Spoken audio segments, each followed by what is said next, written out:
नमस्कार दोस्तों, स्वागत है मेरे चैनल में।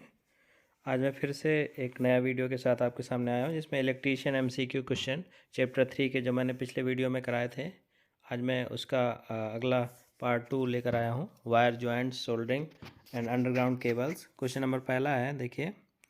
सोल्डरिंग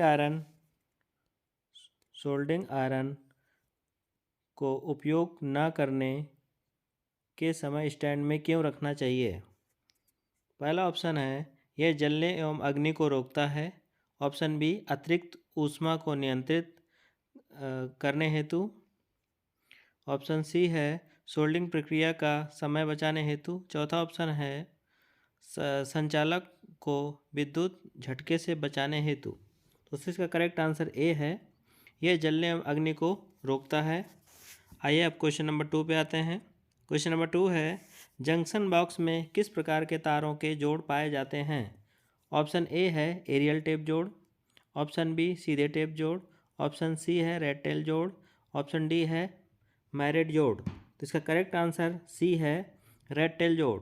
जंक्शन बॉक्स में रेड टेल जोड़ के तारों के जोड़ पाए जाते हैं। क्वेश्चन नंबर 3 है, इस जोड़ का क्या नाम है?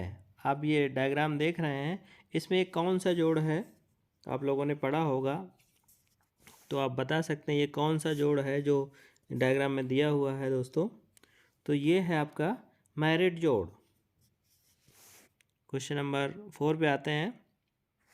ब्रिटानिया टी जोड़ का क्या उपयोग है? ब्रिटानिया टी जोड़ का क्या उपयोग है? 4 ऑप्शन दिए हैं। लाइन की लंबाई को बढ़ाना। ऑप्शन बी है आंतरिक और बाह्य वायरिंग स्थापित करना। ऑप्शन सी है चालक पर यांत्रिक तनाव आवश्यक नहीं।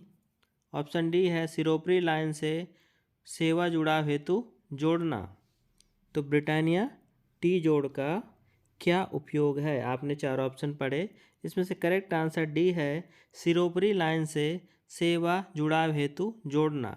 Tapping the service connection from overhead line. Option D इसका करेक्ट है। ये क्वेश्चन नंबर 5 पे आते हैं। क्वेश्चन नंबर 5 है, which type of soldering method is use for servicing and repairing work? Servicing और रिपेयरिंग वर्क में किस प्रकार की सोल्डिंग विधि का उपयोग किया जाता है? ऑप्शन ए है डिप सोल्डिंग। ऑप्शन बी, ज्वाला के साथ soldering. Option C, soldering gun के साथ सोल्डिंग। ऑप्शन डी है सोल्डिंग आयरन के साथ सोल्डिंग। तो दोस्तों इसका करेक्ट आंसर सी है, soldering with soldering gun. Soldering gun के साथ सोल्डरिंग। क्वेश्चन नंबर 6 पे आते हैं। डिप सोल्डिंग विधि का उपयोग क्या है? आपकी डिप सोल्डिंग का यूज़ क्या है? ऑप्शन ए है नर्म सोल्डिंग में, पाइप और केबल सोल्डिंग कार्य में। ऑप्शन सी है पीवीसी में छोटे भागों की सोल्डिंग करने में। ऑप्शन डी है संवेदनशील विद्युत भागों की सोल्डिंग में। तो इसका दोस्तों करेक्ट आंसर सी है, पीवीसी में छोटे भागों की सोल्डिंग। डिप सोल्डिंग का उपयोग पीवीसी में सोल्डिंग के लिए किया जाता है। सॉरी, पीवीसी नहीं, पीसीबी में। पीसीबी है, पीसीबी में सोल्डिंग के लिए किया जाता है। क्वेश्चन नंबर 7 पे आते हैं। बेल्टेड भूमिगत केबल में एक्स से इंगित भाग का नाम बताइए। आप ये देखिए, ये आपका कोएक्सियल केबल दी गई है, अंडरग्राउंड केबल दी गई है। इसमें से जो एक्स से डिनोट किया गया है, ये वाइट भाग बीच में देख रहे हैं आप, इसका क्या नाम है ये पूछा गया है। पहला ऑप्शन है पटसन फाइलिंग, पटसन फायरिंग। दूसरा आर्मरिंग। तीसरा है लेड सीथ। चौथा है कागज कुचालक, कागज कुचालक। तो दोस्तों इसका करेक्ट आंसर है लेड सीथ। ये कौन सा भाग है? लेड सीथ है। ये आंसर इसका करेक्ट है, लेड सीथ। आइए अब अगले क्वेश्चन पे आते हैं। क्वेश्चन नंबर 8, कौन सा कुचालक पदार्थ भूमिगत केबल में गर्म यौगिक की तरह डाला जाता है? पहला ऑप्शन है पॉलीअमीन हार्डर। ऑप्शन बी है कास्ट रेसिन यौगिक। ऑप्शन सी है बिटुमिनस यौगिक। और ऑप्शन डी है एपॉक्सी कास्ट रेसिन यौगिक। तो इसका करेक्ट आंसर है बिटुमिनस कंपाउंड, बिटुमिनस यौगिक को डाला जाता है। क्वेश्चन नंबर 9 पे आते हैं हम। भूमिगत केबल में बेडिंग इंसुलेशन का क्या उद्देश्य है? भूमिगत केबल में, अंडरग्राउंड केबल्स में बेडिंग जो इंसुलेशन किया जाता है उसका क्या उद्देश्य है, क्यों किया जाता है? ऑप्शन ए, केबल को यांत्रिक क्षति से बचाने के लिए। ऑप्शन बी है केबल को नमी एवं गैस से बचाने के लिए। ऑप्शन सी, आर्मरिंग को वायुमंडलीय स्थितियों से बचाने के लिए। ऑप्शन डी है धात्विक कवच को क्षरण से बचाने के लिए। इसका करेक्ट आंसर है डी, धात्विक कवच को क्षरण से बचाने के लिए। अगले क्वेश्चन पे आते हैं। क्वेश्चन नंबर 10, भूमिगत केबल के दोष को ज्ञात करने के लिए कौन सा टेस्ट किया जाता है? ऑप्शन ए है लूप टेस्ट। ऑप्शन बी है बाह्य ग्राउलर टेस्ट। ऑप्शन सी है breakdown voltage test. Option D है कुचालक प्रतिरोध टेस्ट। इसका करेक्ट आंसर है पहला, loop test. Question number 11। Question number 11 देखिए, यदि स्टैंडर्ड चालक को 7/1.40 से इंगित किया जाता है तो 1.40 ये क्या दर्शाता है? पहला ऑप्शन दिया है cross area of cross section. Option B है रेडियस ऑफ वन कंडक्टर यानी कि त्रिज्या कंडक्टर की। ऑप्शन सी व्यास ऑफ ऑल कंडक्टर। फिर ऑप्शन डी है डायमीटर ऑफ ईच कंडक्टर, प्रत्येक चालक का व्यास। करेक्ट आंसर है प्रत्येक चालक का व्यास। यहाँ पे जो स्टैंडर्ड चालक होते हैं उसमें बहुत सारे तार लपेटे जाते हैं, इसलिए उसको स्टैंडर्ड कंडक्टर बोला जाता है। तो उसमें जो एक कंडक्टर होता है, एक तार होता है, उसका कितना व्यास है, डायमीटर है, वो यहाँ पे इंगित करता है 1.4। और इसमें से 7/1.40 है, मतलब 7 कंडक्टर हैं, उसमें से एक कंडक्टर का जो व्यास है वो 1.40 है। क्वेश्चन नंबर 12 पे आते हैं। एल्युमिनियम चालक की चालकता का क्या मान है? पहला ऑप्शन दिया हुआ है 61 महो पर मीटर यानी कि 61 महो पर मीटर। ऑप्शन बी है 56 महो पर मीटर। ऑप्शन सी है 35 महो पर मीटर। ऑप्शन डी 28 महो पर मीटर। करेक्ट आंसर इसका 35 महो पर मीटर। क्वेश्चन नंबर 13 पे आते हैं। केबल की अधिक अतिरिक्त धारा सुरक्षा के लिए धारा रेटिंग कारक क्या है? करंट फैक्टर पूछा गया इसमें, क्या है केबल के लिए? पहला ऑप्शन है 1.11। Option B 1.23। Option C 0.81। Option D है 0.707। करेक्ट आंसर इसमें सी है 0.81। अब आते हैं अगले क्वेश्चन पे। भूमिगत केबल में उदासीन चालक का आकार फेज चालक की तुलना में, अब आपको इसमें से आगे बताना है कि इसमें कौन सा आंसर करेक्ट है। पहला ऑप्शन दिया है फेज चालक के समान। दूसरा ऑप्शन है फेज चालक से आधा। ऑप्शन सी है फेज चालक का 1/4। ऑप्शन डी फेज चालक का 1/3। तो दोस्तों इसका करेक्ट आंसर बी है, बी करेक्ट आंसर है। यानी कि भूमिगत केबल में उदासीन चालक का आकार फेज चालक की तुलना में जो फेज चालक से आधा होता है, यानी कि उदासीन चालक का आकार फेज चालक की तुलना में आधा हो जाता है। क्वेश्चन नंबर 15, इस औजार का क्या नाम है? या आप जो औजार देख रहे हैं टूल्स है, इसका क्या नाम है? पहला ऑप्शन है कटिंग प्लायर, दूसरा वायर स्ट्रिपर, तीसरा क्रिम्पिंग टूल और चौथा है साइड कटिंग प्लायर। दोस्तों इसको लगभग सारे लोग जानते होंगे कि ये क्या है, क्रिम्पिंग टूल है। आप लोगों ने ITI अगर किया होगा तो देखा होगा, आपने सबने देखा होगा, ये क्रिम्पिंग टूल है। क्वेश्चन नंबर 16, माइक्रोमीटर का पाठ्यांक क्या है? ये जो माइक्रोमीटर ये डायग्राम में दिखाया गया है, इसमें जो रीडिंग दिख रही है उसका मान बताना है कि इसमें कितनी रीडिंग है। दोस्तों देख के आप बता सकते हो कि इसकी रीडिंग क्या है।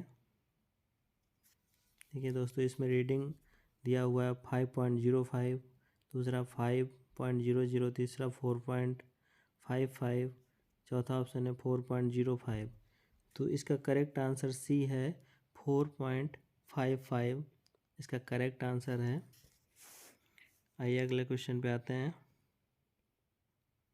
क्वेश्चन नंबर 17 है, वाहनों की बॉडी के सुधार हेतु सोल्डिंग की कौन सी विधि प्रयोग की जाती है? यानी कि जो व्हीकल्स होते हैं उनकी रिपेयरिंग के लिए किस प्रकार की सोल्डिंग का यूज़ किया जाता है? पहला ऑप्शन है डिप सोल्डिंग, दूसरा है ज्वाला के साथ सोल्डिंग, तीसरा सोल्डिंग आयरन के साथ सोल्डिंग, चौथा ऑप्शन है सोल्डिंग गन के साथ सोल्डिंग। इसका करेक्ट आंसर है सोल्डिंग विथ फ्लेम, सोल्डिंग ज्वाला के साथ सोल्डिंग करेक्ट आंसर है। अगले क्वेश्चन पे आते हैं। क्वेश्चन नंबर 18, गूथे हुए चालक का ठोस चालक की तुलना में क्या लाभ है? तो आपके सॉलिड कंडक्टर होते हैं और स्टैंडर्ड कंडक्टर को हम गूथे हुए चालक बोलते हैं। तो सॉलिड कंडक्टर और स्टैंडर्ड कंडक्टर दोनों में कंपैरिजन किया जाए तो गूथे हुए चालक होते हैं उनके क्या फ़ायदे हैं? ऑप्शन ए है कम कीमत, ऑप्शन बी अधिक लचीला, ऑप्शन सी कम वोल्टेज पाथ, ऑप्शन डी है अधिक कुचालक प्रतिरोध। तो इसका करेक्ट आंसर बी है अधिक लचीला, मोर फ्लेक्सिबल होते हैं ये, ज़्यादा हार्ड नहीं होते। आइए क्वेश्चन नंबर 19। क्वेश्चन नंबर 19 पढ़ते हैं। 16 एम्पियर केबल की धारा क्षमता क्या है यदि यह अधिक अतिरिक्त धारा सुरक्षा द्वारा संरक्षित है? तो इसमें 4 ऑप्शन दिए हैं दोस्तों, आप देख सकते हैं 11 एम्पियर, 13 एम्पियर, 15 एम्पियर और 18 एम्पियर। इसका करेक्ट आंसर है 13 ampere.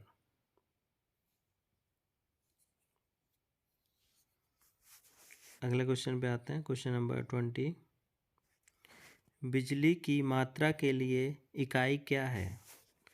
What is the unit of quantity of electricity? Mho, coulomb, watt, volts per second, ampere per second. तो शायद इसका आंसर सारे लोग जानते होंगे कि इसका आंसर कूलाम है। इलेक्ट्रिसिटी मतलब इसमें चार्ज का यूनिट पूछा गया है, तो कूलाम है इसका आंसर। अगला क्वेश्चन, क्वेश्चन नंबर 21, सोल्डिंग विधि का क्या नाम है? आप इस डायग्राम में एक सोल्डिंग विधि दिखाई गई है। देखिए ये सोल्डिंग स्टेशन है, यहाँ पे ये सोल्डिंग गन दी हुई है। तो इस पूरे डायग्राम में ये कौन सी सोल्डिंग विधि है? ऑप्शन दिया है डिप सोल्डिंग, दूसरा है सोल्डिंग आयरन, तीसरा सोल्डिंग गन, चौथा है ज्वाला के साथ सोल्डरिंग। तो उसके करेक्ट आंसर है इसमें सोल्डरिंग गन। ये सोल्डिंग गन है, ये देखिए इसमें सोल्डिंग गन दिखाई गई है। तो ये विधि सोल्डिंग गन विधि का इसमें चित्र में दिखाया गया है। Question number 22, what formula use to find electromotive force? EMF का फार्मूला पूछा गया है। ये क्वेश्चन शायद सबको आता होगा कि इलेक्ट्रोमोटिव फोर्स का क्या फार्मूला है। देखिए इसमें दिया हुआ है ईएमएफ बराबर पोटेंशियल पहला ऑप्शन देख लेते हैं, पोटेंशियल डिफरेंस, ईएमएफ बराबर potential difference minus voltage drop. दूसरा दिया है ईएमएफ बराबर potential difference plus voltage drop. Option सी है potential difference plus voltage drop by 2। Option D है potential difference plus 2 into voltage drop. तो दोस्तों इसका करेक्ट आंसर आप सबको शायद आता होगा, नहीं तो मैं बता देता हूँ। इसका करेक्ट आंसर है बी, बी इसका करेक्ट आंसर है, मैंने ए पे लगा दिया। करेक्ट आंसर इसका बी है, ईएमएफ बराबर potential difference plus voltage drop.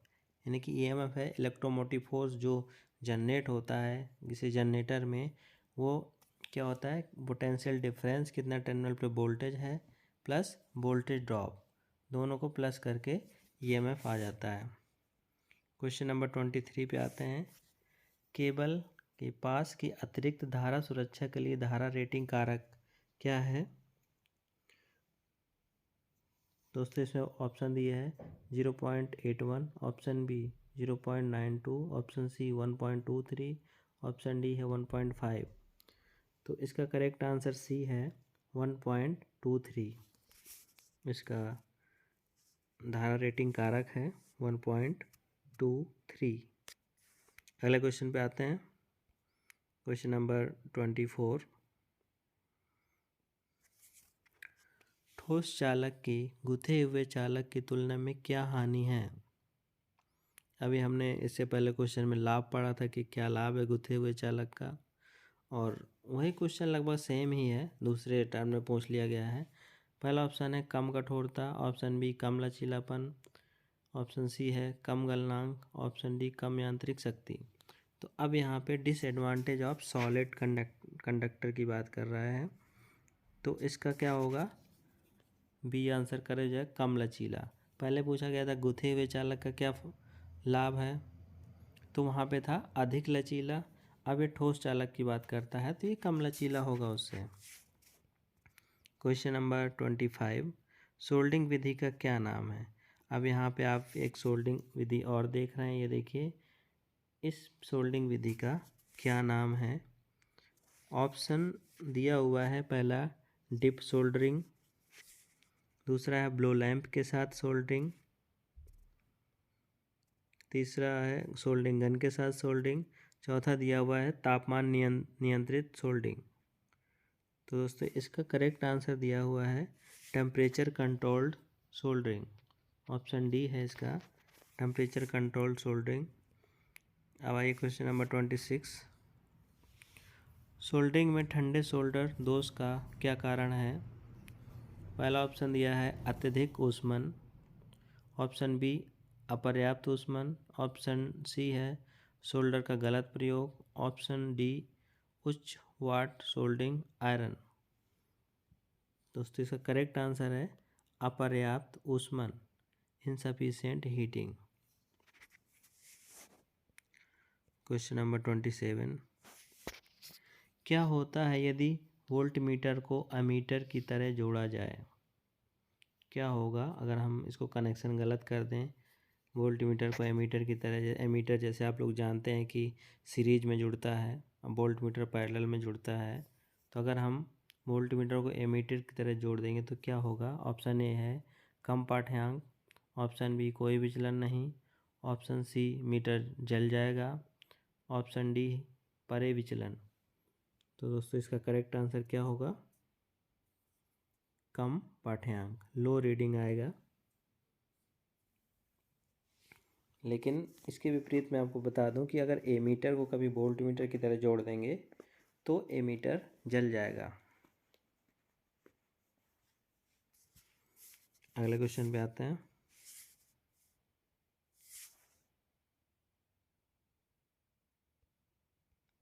Question number 28 देखिए, अधिक अतिरिक्त धारा सुरक्षा हेतु क्या उदाहरण है? Which is the example of course excess current protection? पहला ऑप्शन है MCB, दूसरा MCCB, ऑप्शन सी है HRC फ्यूज, ऑप्शन डी है रिवारेबल टाइप फ्यूज यूनिट।